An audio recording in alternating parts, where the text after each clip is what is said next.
이제 일본에서 도대체 뭘 할 수 있을까?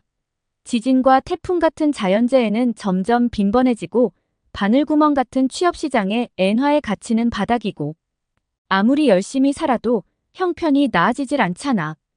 과연 일본이란 나라에 희망이 있긴 한 걸까? 여기 한 일본인 여성이 일본의 현실에 좌절하고 있는데요. 그리고 이내 무언가를 결심한 듯 캐리어에 무작정 옷가지를 담아 어디론가 향합니다. 도대체 이 여성은 어디로 가려는 것일까요? 지금 바로 사연 시작합니다. 잠깐 영상 시청 전 좋아요 한 번씩 눌러주시면 감사하겠습니다. 안녕하세요. 저는 야마모토 미유라고 합니다. 현재 오사카에 살고 있으며 얼마 전까지 학원에서 미술을 가르쳤습니다. 하지만 지금은 이런저런 이유로 잠시 일을 쉬고 있어요. 사실 솔직히 말하자면 제 의지로 직장을 그만둔 것이 아니라 어쩔 수 없이 직장을 떠나게 되었습니다. 제가 일하던 학원이 경영난에 시달리다 결국 최근 문을 닫았기 때문입니다. 일본은 애니메이션으로 세계적으로 명성이 높고 수많은 명작들이 탄생한 곳입니다.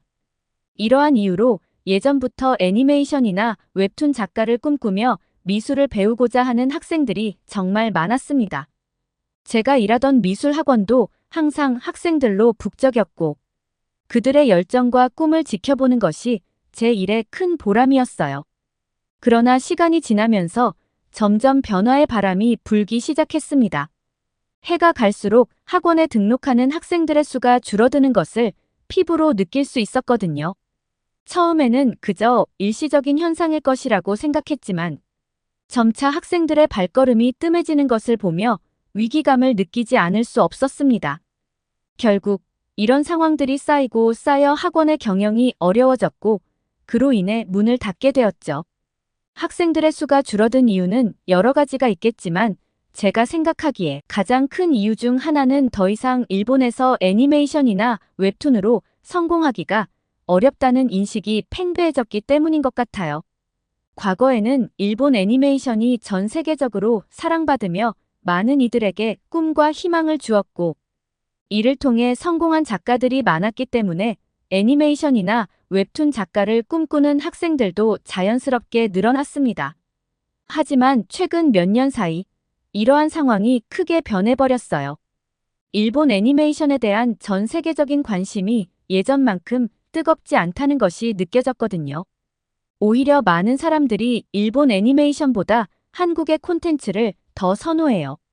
한국 드라마와 영화, 그리고 K-팝의 인기는 그야말로 폭발적이며 글로벌 팬층을 형성하고 있습니다.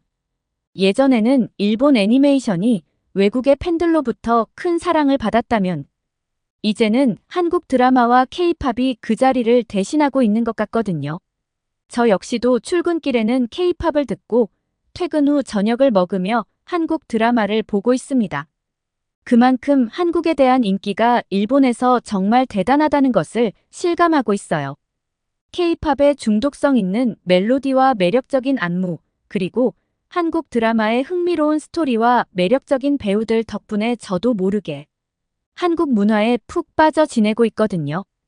이런 저의 모습을 본 저희 엄마가 말씀하시길, 과거에는 한국 사람들이 일본 문화를 열광적으로 따라했었는데 이제는 완전히 상황이 뒤바뀐 것 같대요. 그런데 생각해보면 한국 분들도 아시겠지만 예전에는 한국에서 일본의 음악, 애니메이션, 드라마 등이 큰 인기를 끌었고 많은 한국인들이 일본 문화를 동경하며 따라했던 시절이 있었습니다. 더 솔직히 말하자면 과거에는 한국이 일본의 그늘 아래 있었던 것이 사실입니다. 일본은 오랫동안 아시아에서 경제적, 문화적으로 독보적인 위치를 차지했고 그 영향력은 한국을 비롯한 여러 나라에 강하게 미쳤습니다. 그러나 이제는 시대가 바뀌었죠. 세계인들은 점점 일본보다 한국을 더 선호하고 있는 것 같아요. 한국의 경쟁력에 밀려 일본의 많은 기업들이 도태되었고 글로벌 시장에서 그 입지가 약해지고 있는 것이 현실입니다. 한때 세계 전자제품 시장을 주도하던 소니는 TV, 카메라, 게임기 등에서 혁신적인 제품을 선보이며 세계 시장을 석권했던 기업이었습니다. 그러나 스마트폰의 부상과 디지털 기술의 급속한 발전 속에서 소니는 시장 변화에 빠르게 대응하지 못했고, 결국 소니의 시장 점유율은 점점 줄어들었죠. 한때 기술 혁신의 상징이었던 소니의 명성이 예전 같지 않은 것은 분명해요. 사실 일본 사람들은 소니의 영향력은 영원히 변치 않을 것이라고 생각했어요. 반면 한국의 삼성과 LG는 세계적인 기업으로 자리매김하며 놀라운 성장을 이루어냈죠. 삼성전자는 스마트폰, 반도체, 가전제품 등 다양한 분야에서 글로벌 리더로서의 위치를 확고히 하고 있어요. 특히 스마트폰 시장에서 삼성은 애플과 함께 세계 시장을 양분하며 뛰어난 기술력과 디자인으로 소비자들의 사랑을 받고 있습니다. LG 역시 디스플레이와 가전제품 분야에서 혁신적인 제품들을 선보이며 전 세계 가정에 자리 잡았죠. 한국은 급속도로 변화하는 시대에 발맞춰 빠른 시장 대응 능력과 끊임없는 혁신을 이뤄냈어요. 이렇게 한국의 기업들이 세계 무대에서 성공을 거두며 일본의 기업들을 추월하는 모습을 보면서 한국이 더 이상 일본의 그늘 아래 있는 나라가 아니며 오히려 아시아의 새로운 중심으로 떠오르고 있다는 것을 인정할 수밖에 없었습니다. 제가 영국에서 대학 생활을 할 때 여러 국적의 친구들과 어울렸는데 그들은 대부분 일본에 대해 긍정적인 이미지를 가지고 있었습니다. 친구들은 일본인들이 대체로 질서를 잘 지키고 예의 바르다고 이야기하곤 했죠. 그리고 저와 친하게 지냈던 영국인 친구 사라와 캐서린은 꽤 자주 일본에 놀러 왔어요. 일본의 문화가 정말 좋다고 말했던 친구들이었거든요.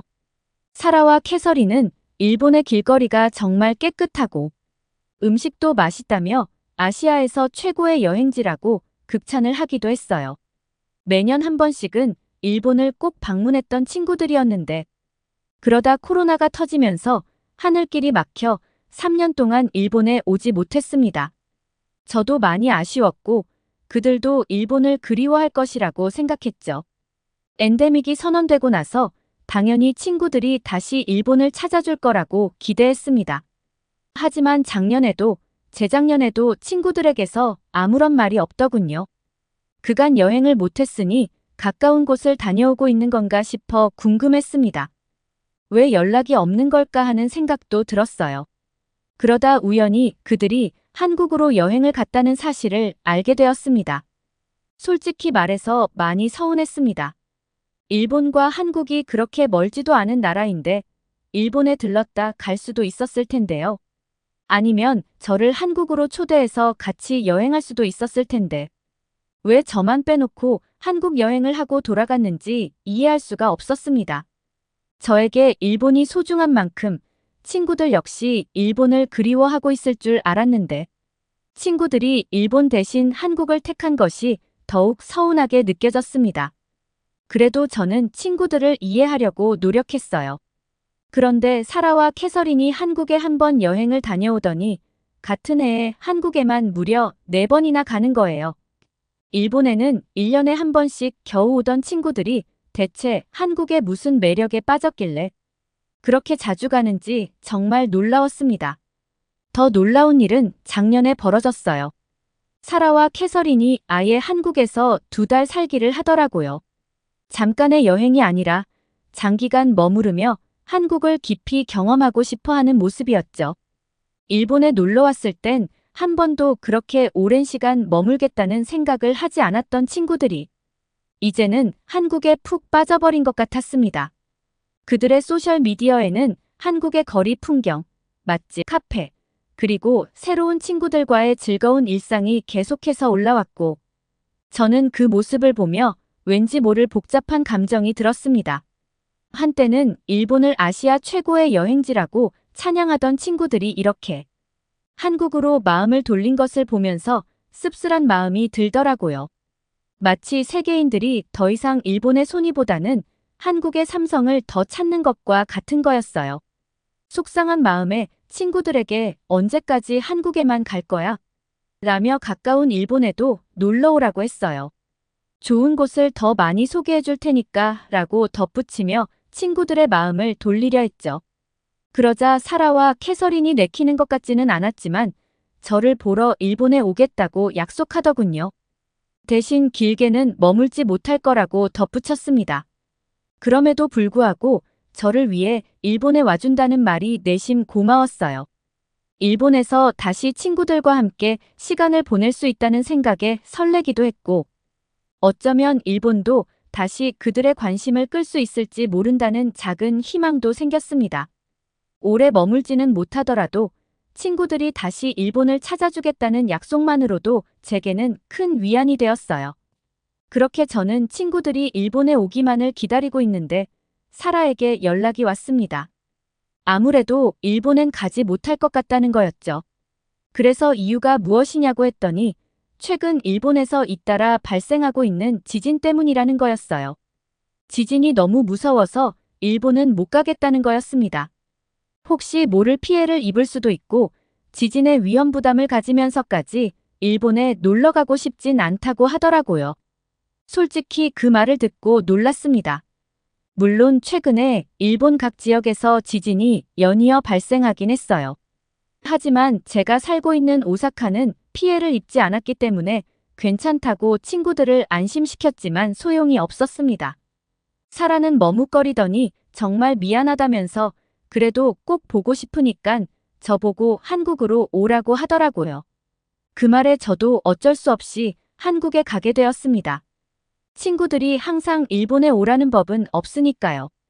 기대 없이 간 한국의 첫 모습을 보고 저는 정말 놀라움을 금치 못했어요. 그리고 친구들이 왜 일본이 아닌 한국을 그렇게 자주 가게 되었는지 비로소 이해가 되었습니다. 한국의 첫인상은 정말 좋았습니다. 저는 깔끔한 걸 매우 좋아하는데 한국 공항이 정말 깨끗했거든요. 공공장소임에도 불구하고 반짝반짝 빛나는 공항의 모습을 보고 감탄이 나왔습니다. 지어진 지 얼마 안 된 건가 싶었는데 놀랍게도 20년 된 공항이라고 하더라고요. 20년이 넘었는데도 미래적인 건축 구조가 여전히 빛을 발하고 있었고 관리가 잘 되어 있는 모습에 다시 한번 놀랐습니다. 저는 리무진 버스를 타고 사라와 캐서린이 머물고 있는 숙소로 향했습니다. 친구들은 올해도 한국에서 2달 살기를 하겠다며 에어비앤비로 한국의 아파트를 예약했다고 했어요. 드디어 그 아파트에 도착했을 때 외관을 보고 정말 깜짝 놀랐습니다. 도대체 몇 층짜리인지 아무리 세어봐도 끝이 보이지 않는 고층 아파트였거든요. 일본에서는 지진의 위험 때문에 이렇게 높은 아파트는 거의 볼 수 없습니다. 대부분의 건물이 저층으로 설계되어 있기 때문이죠. 그런데 한국은 이렇게 높은 고층 아파트가 흔하다는 것도 놀라운데 심지어 내진 설계까지 되어 있어서 지진에 대비한 안전한 건물이라는 사실을 알고 또 한 번 깜짝 놀랐습니다. 그렇게 아파트 층수를 세다가 도대체 입구가 어디 있는지 몰라서 한참을 헤맸습니다. 건물이 너무 커서 방향 감각이 사라질 정도였어요. 여기저기 돌아다니며 입구를 찾으려 했지만 길을 잃은 느낌에 결국 사라에게 연락을 할 수밖에 없었습니다. 그리고 사라와 함께 들어가려는데 공동 현관문이 굳게 닫혀 있더라고요. 그런데 사라가 번호를 누르자 문이 스르르 열렸습니다. 아파트 현관문도 마찬가지로 번호를 눌러 열었죠. 제가 신기해하니까 사라는 웃으며 설명해 주었습니다. 여기서는 열쇠 대신 도어락을 많이 사용해. 번호만 알면 되니까 정말 편리해. 그녀의 말을 듣고 저는 한편으로는 비밀번호를 누군가에게 들키면 위험하지 않을까 걱정했는데 사라는 걱정할 필요 없다며 이 아파트에는 곳곳에 CCTV가 잘 설치되어 있고 경비 시스템도 체계적으로 운영돼서 안전하다고 했어요. 사실 일본은 저희 집을 포함해서 대부분의 가정이 여전히 전통적인 열쇠를 고수하고 있죠. 일본은 새로운 변화를 쉽게 받아들이지 않는 경향이 있어서 이런 사소한 부분에서도 한국과 큰 차이가 나더라고요. 한국은 정말 빠르게 변화하는 모습이 인상적이었어요. 한국은 최신 기술을 생활 곳곳에 적용하고 새로운 것에 대한 거부감이 없는 것 같았습니다. 반면 일본은 전통을 너무나 중요하게 여기는 것 같아요. 물론 전통을 지키는 것도 중요하다고 생각하지만 가끔은 좀 답답할 때도 있거든요. 한국을 보면서 느낀 건 변화가 꼭 필요한 건 아니지만 때로는 새로운 것을 시도해보는 것도 삶을 더 편리하고 즐겁게 만들 수 있다는 거였어요. 작은 차이일 수도 있지만 이런 것들이 모여서 더 나은 생활을 만드는 게 아닐까 싶다는 생각을 하게 되었습니다. 그렇게 한국 아파트 내부로 들어서자마자 저는 할 말을 잃었습니다. 집이 정말 넓더라고요. 친구들이 이렇게 넓은 집을 예약했다는 사실에 깜짝 놀라서 대체 돈이 얼마나 많길래 이런 호텔 같은 집을 빌렸어? 라고 물었죠. 그러자 사라는 웃으며 한국에서는 이 정도가 평균적인 아파트 크기야 라고 하더군요. 심지어 가전제품도 너무 크고 좋았습니다. 일본에서는 보기 힘든 크고 최신식의 가전들이 눈에 들어왔어요. 전자동 블라인드에 음식물 쓰레기 처리기까지 없는 게 없더라고요. 모든 게 편리하게 설계되어 있어서 정말 놀랐습니다. 과연 이곳에서 2달 살기를 하려면 큰 비용이 들겠지라는 생각에 친구들에게 물어봤습니다. 그런데 사라가 아무리 비싸도 홋카이도보다는 덜 비쌀 거야 라고 말하더군요. 그 말을 듣고 저는 당황해서 그게 무슨 소리야? 라고 물었습니다. 그러자 캐서린이 작년 겨울에 홋카이도에 갔다가 엄청난 바가지를 썼다는 이야기를 꺼냈습니다. 그 이야기를 들으니 일본인인 제가 참 민망해지더군요. 친구들은 홋카이도에서 숙박비며 음식값이며 터무니없이 높은 가격을 지불했다며 씁쓸하게 웃었죠. 반면 한국에서는 2달 살기를 하더라도 합리적인 가격으로 넓고 쾌적한 아파트를 빌릴 수 있다는 말에 이래서 친구들이 일본에 오지 않으려고 했던 것이었다는 걸 짐작했지만 저로서는 모른 척 할 수밖에 없었습니다. 어쨌든 그렇게 정말 오랜만에 만난 친구들과 서로 얼싸안고 그동안의 안부를 나누며 이야기꽃을 피웠습니다. 저는 일본은 안 오고 왜 한국만 오냐면서 약간 서운한 마음을 살짝 표현했어요. 그러자 사라와 캐서린은 웃으며 내가 한국에 대해 잘 몰라서 그래. 일본도 정말 좋은 나라지만 한국은 정말 어메이징한 곳이야. 기대해도 좋아. 라며 자신있게 말했어요. 그렇게 이야기를 나누던 중 사라가 다 같이 밖에 나가서 뭐라도 먹자고 해서 친구들을 따라 나섰습니다. 한국의 여름도 일본만큼이나 덥더라고요. 그런데 곧 놀라운 광경을 마주하게 됐습니다. 횡단보도 신호를 기다리는 교차로에 그늘막이 설치되어 있고 어떤 곳에서는 이상하게 수증기가 뿜어져 나오는 장치가 있더라고요. 신기하게도 사람들이 모두 그 그늘막 안에서 신호를 기다리고 있었어요. 알고 보니 그건 사람들이 신호를 기다리는 동안 잠시라도 더위를 피할 수 있도록 설치된 큰 햇빛 가리개였고 수증기가 나오는 장치는 차가운 냉기를 내뿜는 기계였습니다. 한국은 이렇게 사람들의 생활 편의를 위해 다양한 시설과 서비스를 제공하고 있더라고요. 공공장소에서도 에어컨이 잘 가동되고 국민들이 더위를 피할 수 있도록 세심하게 관리되는 시설물들이 곳곳에 설치되어 있다는 점에 다시 한번 놀랐습니다. 그렇게 저는 한국 여행 첫날부터 서울 곳곳을 돌아다니며 쇼핑몰, 식당, 카페 투어를 했어요. 넷플릭스에서 본 것보다 훨씬 더 화려하고 활력이 넘치는 서울의 모습에 넷플릭스가 과장한 게 아니라는 걸 깨닫고 놀랐습니다. 하지만 사실 더 놀라운 게 있었습니다.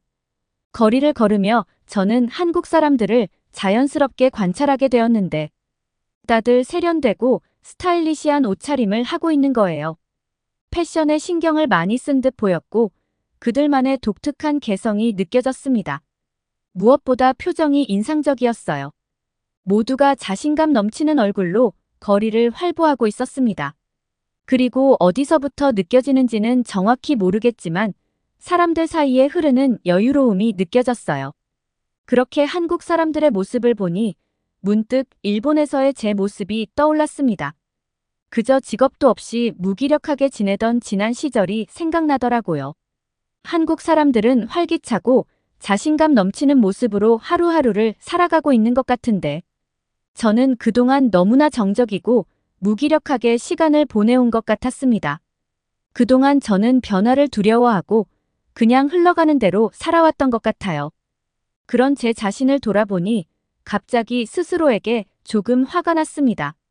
내가 왜 그리 시간을 허무하게 보냈을까?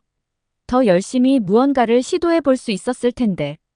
그런 기회들을 놓쳤다는 생각이 들었어요. 그날 밤, 방에 혼자 누워 생각에 잠겼습니다. 하루 종일 제 기분이 안 좋아 보였는지 사라와 캐서린은 저를 걱정하며 다가왔어요. 결국 저는 솔직하게 마음을 털어놓았죠. 그러자 친구들은 저를 위로하며 갑자기 밖으로 나가자고 제안하는 거예요. 그래서 이 밤에 어디를 가려고? 라고 물었더니 우울할 땐 한강에서 치맥이 최고야. 라며 따라오라는 겁니다. 저도 망설임 없이 친구들을 따라 나섰습니다. 그렇게 우리는 한강에서 치킨과 맥주를 마시게 되었어요. 그리고 그 순간을 저는 정말 잊을 수가 없었습니다. 강변을 따라 자전거를 타는 사람들, 야경을 즐기는 가족들, 한편에서는 공연을 펼치는 청년들까지 모두가 활기차게 자신의 시간을 즐기는 모습에 저는 그만 넋을 잃었죠. 그동안 느꼈던 무기력함이 어느새 사라지고 제 안에 새로운 활기가 채워지는 것 같았습니다.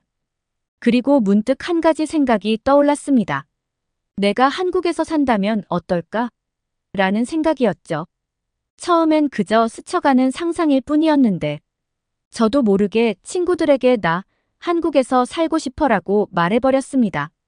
그리고 덧붙여 너희들이 왜 일본이 아니라 한국에 빠져버렸는지 이제야 이해가 되라고 인정하고 말았어요. 사실 이미 마음 한구석에서는 알고 있었는지도 몰라요. 솔직히 한국과 일본의 격차를 외면하고 싶었던 마음이 더 컸던 것 같아요. 하지만 이제는 부정할 수 없는 현실을 마주하게 됐죠. 한국과 일본의 격차는 이미 벌어질 대로 벌어졌고 한국에서 느낀 활력과 에너지가 제게 더 큰 영향을 미치고 있었습니다. 그런데 도대체 왜일까요? 왜 한국에 있으면 이렇게 열정적이고 활기가 생기는 걸까요? 그 답을 정확히 알 수는 없지만 한국에서는 사람들이 삶을 더 적극적으로 즐기고 변화와 발전을 두려워하지 않는 것 같았어요. 이곳에서 느낀 자유로움과 에너지가 제 마음을 사로잡았던 것 같습니다.